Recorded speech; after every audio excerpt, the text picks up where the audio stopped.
Hello and welcome to Divine Connection. कैसे हैं आप सब लोग। बहुत सारे लोग मुझसे पूछते हैं कि मैम आपने लॉ ऑफ अट्रैक्शन कैसे स्टार्ट किया, कैसे आप इस फील्ड में आए। तो आज मैं आपसे अपनी सक्सेस स्टोरी शेयर करने वाली हूँ। वैसे तो स्टोरी अगर मैं सुनाने जाऊँ तो बहुत लंबी हो जाती है और बहुत लोग मुझसे शिकायत करते हैं कि मैम बहुत लंबा वीडियो बना देते हो। ट्राई करूँगी शॉर्ट में बताने का। देखो, इंस्पायरिंग है। जो लोग सोचते हैं कि लाइफ में वो कुछ नहीं कर सकते, जीता जाता एग्जाम्पल हूँ मैं सामने। मैं 2-3 साल पहले नॉर्मल हाउसवाइफ थी, खाना पकाती थी, बच्चों को खिलाती थी, अपने हस्बैंड का ख्याल रखती थी।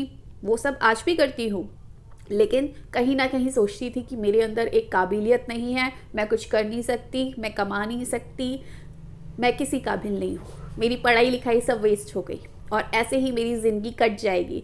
तो जो इंसान के दिल में फिर ये सारी फीलिंग आती है ना, तो फ्रस्ट्रेशन भी आता है, इरिटेट भी होता है वो इंसान, और कहीं ना कहीं वो सेटिस्फाइड नहीं होता अपनी लाइफ से।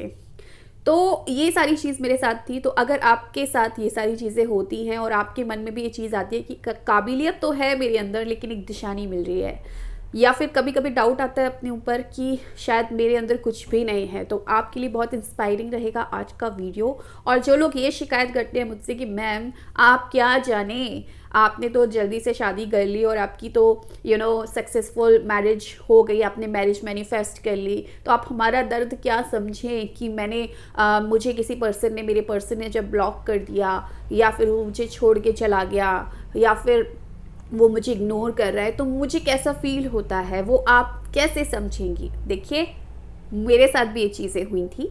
भले ही मेरे लव इंटरेस्ट में नहीं हुआ, मेरी दोस्ती में ये चीज़ें हुई।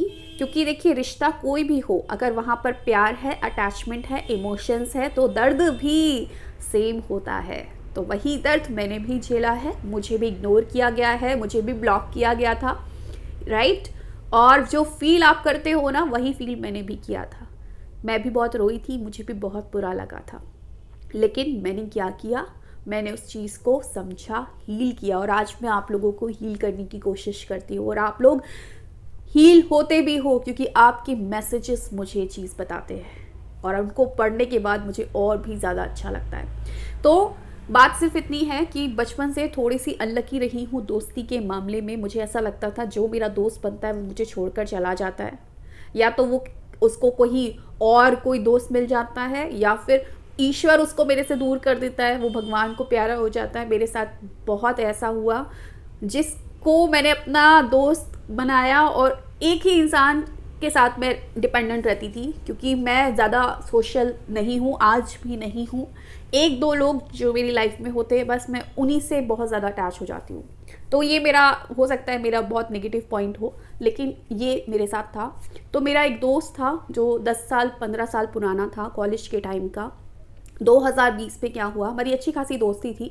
एक इमोशनल अटैचमेंट भी हो जाता है जब आपकी एक लंबी दोस्ती होती है, भले ही बात कम हो लेकिन एक अटैचमेंट तो रहता ही है। तो क्या हुआ कि कुछ गलतफहमी हो गई, या मेरा कोई मजाक उसको बुरा लग गया और उसने मुझे ब्लॉक कर दिया। अब ये ब्लॉकबाजी तो मैं समझती नहीं थी होता क्या है। व्हाट्सएप करते थे लेकिन ब्लॉक कैसे करते ये तक मुझे नहीं पता था। तो बहुत टाइम बाद तो मुझे पता चला कि मैं ब्लॉक हो गई हूँ, और मुझे बहुत बुरा लगा, मुझे बहुत इग्नोर फील हुआ। मुझे वही इनसिक्योरिटी जो बचपन में आती थी कि लोग मुझे छोड़ देते हैं, लोग मुझसे बात नहीं करते, मेरा दोस्त मुझसे दूर चला गया, वो वाली इनसिक्योरिटी मेरे ऊपर हावी हो गई। मैं बहुत परेशान, मैं बहुत रोती थी। मैं कोशिश करती थी उससे बात करूँ, अगर कोई गलत फहमी है तो उसको दूर करूँ, लेकिन कम्युनिकेशन नहीं हो पाता था। कहीं और से मैसेजेस करने की कोशिश करती थी, वहाँ से भी ब्लॉक कर दिया जाता था। तो बहुत ज़्यादा मैं टेंशन में थी, मैं किसको बोलूँ, क्या बोलूँ।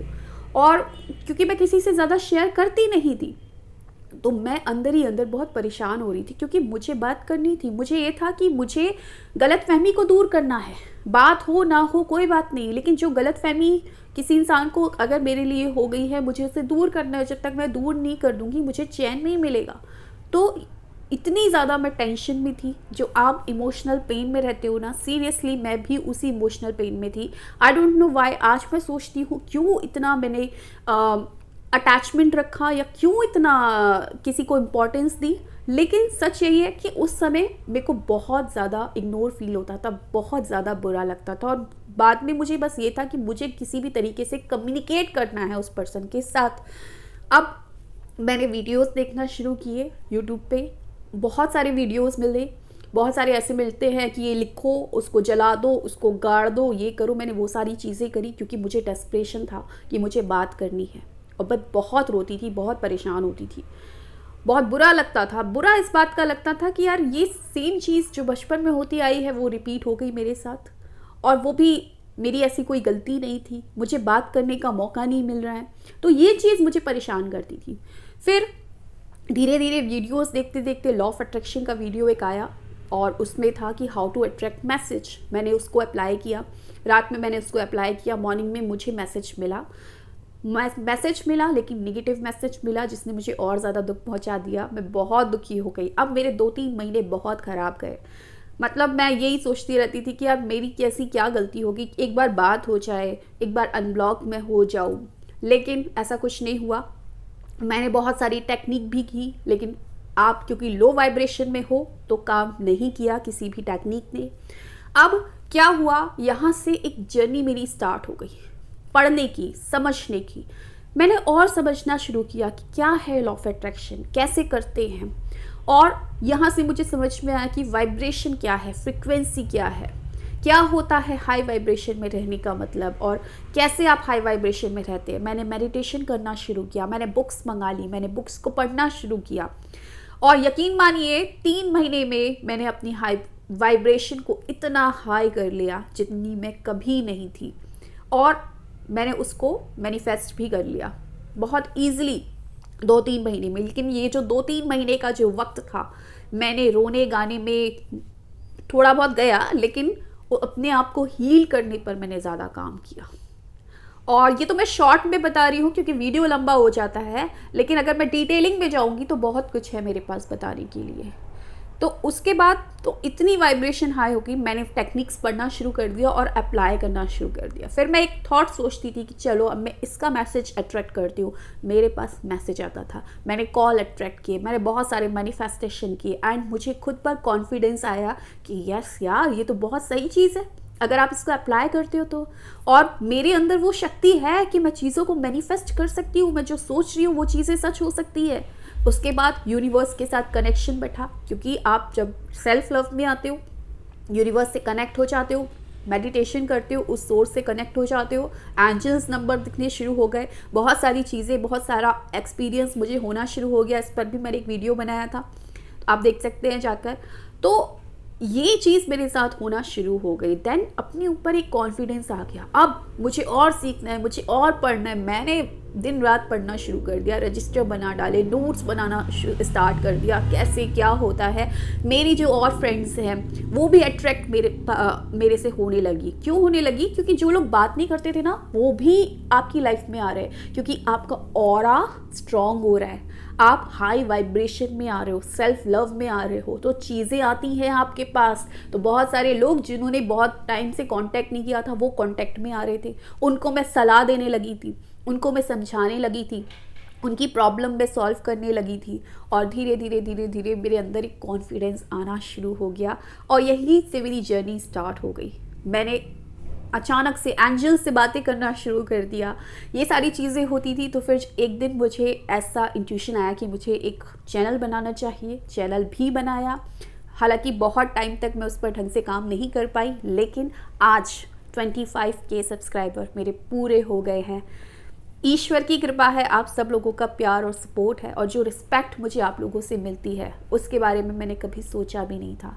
तो मैं यही बोलना चाहूँगी कि अगर आप सोचते हैं ना कोई चीज़, कि आपके दिल में कोई इच्छा होती है ना कि काश मैं कभी कुछ करूँगी, तो ईश्वर आपको बहुत सारे मौके देता है।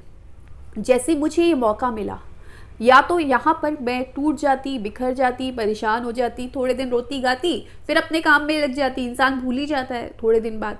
लेकिन मैंने क्या किया, उस चीज़ को ऐसे यूटिलाइज़ किया, यूनिवर्स ने मेरी वहाँ पर हेल्प की, और आज मैं आप लोगों को समझा रही हूँ। तो ये थी मेरी सक्सेस स्टोरी। अब मैनिफेस्ट वो पर्सन हुआ कि नहीं हुआ? बिल्कुल हुआ, होना ही था। लेकिन अब जब वो मैनिफेस्ट हुआ, मेरा उसमें इंटरेस्ट खत्म हो गया। मैंने कहा ठीक है, दूर दूर से राम राम, ठीक है, ज़्यादा मुझे नहीं करना। क्योंकि मेरे को जो बेस्ट फ्रेंड की तलाश थी ना बचपन से, वो मुझे मिल चुका था। मेरे अंदर मुझे पता चला यार मैं ही अपनी बेस्ट फ्रेंड हूँ। मैं कहाँ बचपन से ये ढूंढती हूँ मेरा कोई बेस्ट फ्रेंड, मेरा कोई बेस्ट फ्रेंड। आपका आपसे अच्छा बेस्ट फ्रेंड तो कोई हो ही नहीं सकता। आपकी डिपेंडेंसी खत्म हो जाएगी किसी पर, क्योंकि कौन कब आएगा और छोड़ के जाएगा ये तो दूसरे पर डिपेंड है, लेकिन आप तो हमेशा खुद के साथ रहेंगे। तो ये चीज़ मैंने सीखी है और इसीलिए आज का वीडियो मैं आपके लिए बना रही हूँ कि जो भी सिचुएशन आपको दी गई है ना इस समय, या जो भी सिचुएशन में आप हो, भले ही आप अकेलापन महसूस कर रहे हो, इग्नोर फील कर रहे हो, इस सिचुएशन को आप चेंज कर सकते हो। चॉइस आपके पास है, या तो रोते रहो या फिर एक बार ठान लो कि इस सिचुएशन को तो मैं चेंज कर दूंगी। एंड डेफिनेटली आप सिचुएशन को चेंज कर सकते हो जैसे मैंने सिचुएशन को चेंज किया। So thank you so much for watching my video. Bye.